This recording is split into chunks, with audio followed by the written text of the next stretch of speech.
Ladies and gentlemen, welcome to the latest Redleaf Securities podcast. Now, by popular demand, we had to get this gentleman into our studios to have an update on one of our preferred microcap stock. It's in the music and technology space. It is Vinyl Group. Now, before we continue, we know the old story. This is not personal advice.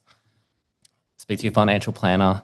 We really like the story, and we want you to know why we like the story, but this is not advice. Now, this conversation is following from our very popular podcast that we had with the biggest shareholder of Vinyl Group, Mr. Richard White of WiseTech fame. Now, Josh, how are you before I get into that? Good. That was a better start than the last interview we did. I think so. I think so from memory. Now, Josh, I had an interview, as you're well aware, with Richard. He's the biggest shareholder. He said some kind things. He said very, very kind things. He said, he was asked multiple times to invest. He only invested when you came on board and you started running the show. Now, with not, saying too much, giving you a big pump up, why do you think Richard believes in you? Well, technology is difficult in general. Yeah. Music tech, I would say, is right up there with some of the tougher tech verticals. It's hard to commercialize a space where there's not a lot of disposable income or even professional development money from folks that are getting started, so your independent musicians and things like that. So when you can crack a commercial model in the music tech space, it's a pretty rare thing, and Vampr was proof of that in a very small scale, but we'd certainly shown that we could attract paying customers and retain them.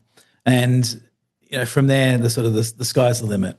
So I think Richard was impressed with watching me figure that out, because it took me 7 or 8 years just to work out how to do that. You build an app and they will come is the thing that people used to say, and then that really went out of vogue some 5 or 6 years ago. And so then it was no, build an app, commercialize it, and then show you can retain customers, and then let's have a chat. So that's what I demonstrated with Vampr, and we brought that into the family, obviously, when we sold the business to what was then Jaxsta some 3 years ago. At that point, I suppose Richard and I had been speaking for several years, so it did make sense for him to back it, and I think he's gone on the record and spoken about that. He sure has, and it's a big feather to your cap that he did back you, and he did mention also that you have shown that you're able to grow organically. Everyone's talking about vinyl just growing by acquisition, which leads on to my next question.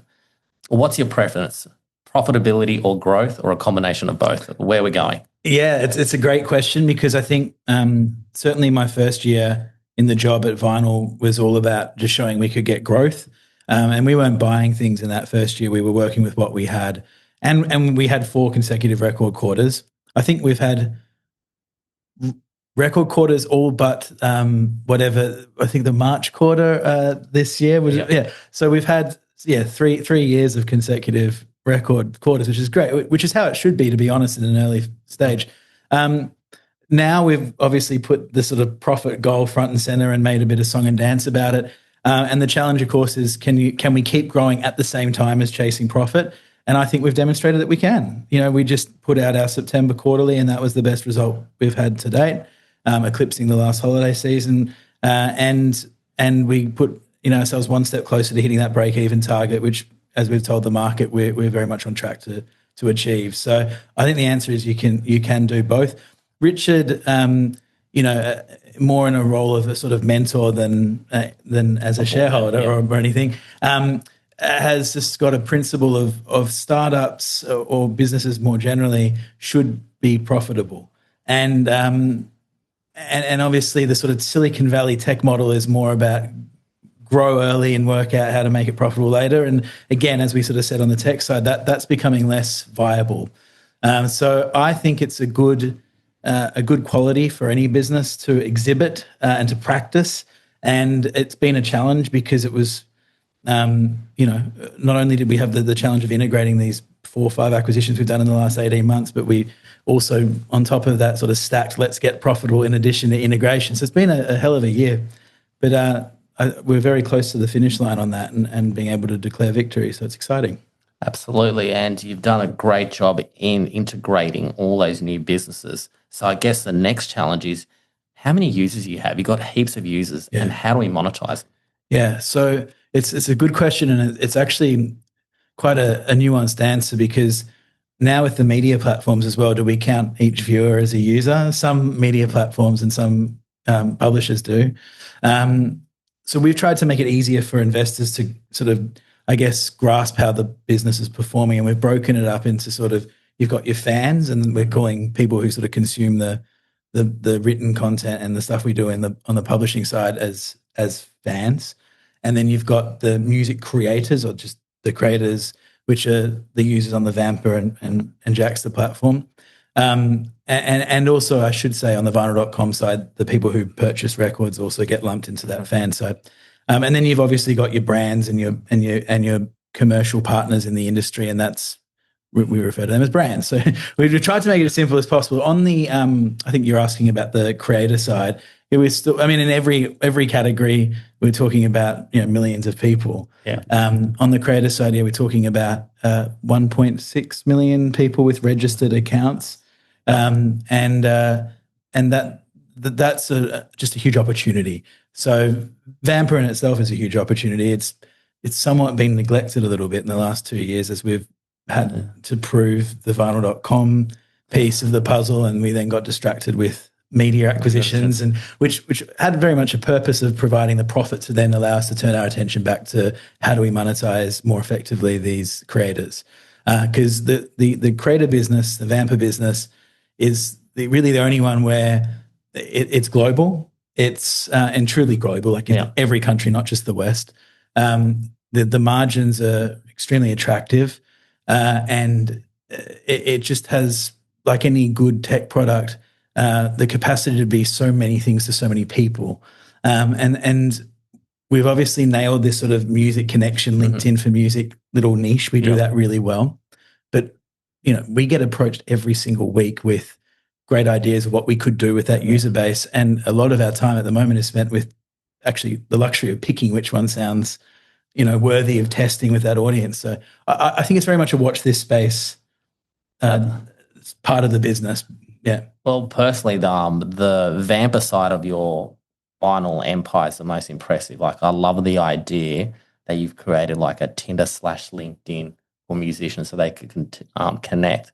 Now, following through with that, there are critics that are like, is Vinyl Group a tech, a media business, or both? How would you best describe it? Well, we've tried to distill that in this latest investor presentation that we put out, where we've really simplified the business just into two halves. You've got your platforms, and that's where our tech businesses lie, and then you've got your publishing business, which is the media business. And as a sort of youth culture business that makes products for people and that sort of those segments, does it matter? I mean, every business these days needs distribution, right? We've got that in spades through our media platforms. Ideally, you have some sort of tech platform with tremendous upside and blue sky opportunity, and that's Vampr. And then we've got bits and pieces around that, vinyl.com, obviously, which is being great for top line growth, and also just bringing in a loyal customer, people who are willing to transact with Vinyl Group. So there's all these sort of pieces. It very much makes sense to us, and I think hopefully it's starting to make a lot more sense to anyone who's following the story. We're certainly trying to actively get better at describing how it all pieces together, but it makes sense to us. We are trying to make an incredibly sticky flywheel that consists of fans, brands, and creators. An additional question that I just popped into my head. Everyone's talking about AI now. How will the Vinyl Group use AI to be more profitable, get more users? Yeah, on the Vampr side, really exciting. Like, there's all these different music generative AI models at the moment that are, some of them are getting in a bit of trouble for not asking for permission to do things. But putting that aside, my view with all of that stuff is that there's going to be companies with deeper pockets that figure out the legalities of it. But we've got the audience, and we've actually done the hard part. So when one of those models feels sophisticated enough, and some are really about arriving at that space now, we would probably look to license one. And right now, if you think you can go to Vampr and find people to collaborate with, we just want to add one more option there, which is collaborate with AI. And so we don't know what the value of that market is, but we assume it's probably quite high. So that's certainly going to be something that we look at in 2026, and our product team is all over scoping that at the moment. But like I said, we'll have to work with another company that's built those models. On the media side of the business, we're building our own AI stack, and we've been talking about it for 6 or 12 months or something. And that's less. I think some folks, based on the commentary I see online, think it's a single tool, but it's a stack of tools, and it's a way of working. And its aim is to simplify process, so that our journalists and editors can be more productive. And we've started rolling that out now internally, and I'm very proud of it. I think it's just a fresh approach to an older industry that's sort of, in my mind, ripe for innovation. So again, it's really exciting because we've been talking about AI for so long, but to now have the tools in the hands of our own staff and then soon the public is very validating for me. And lastly, because it's bureau clock, as shareholders of Vinyl, what do we have to look forward to over the next 12 months? Right. Well, we've got to hit that profit Absolutely goal. So we will look forward to declaring victory on that. Oh.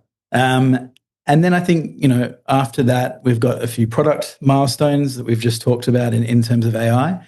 And we've got some KPIs that we've also made public about what outcomes we expect the AI initiatives to drive, particularly on the publishing side. But I think beyond that, we've shown now and demonstrated, I would hope, that we can buy assets, we can clean assets up, and then we can operate them profitably. And you don't just do that because it looks good on paper. We're trying to prove a model. And if we can recreate that model at scale and do it in an even bigger way, I would suggest that's what the next 12 months looks like. And Josh, based on your track record, we believe that you will deliver, and we're very excited to be part of the journey. Let's go grab that beer. 100%. Right. Sounds good. All right. See you guys. Enjoy the show, guys. Bye.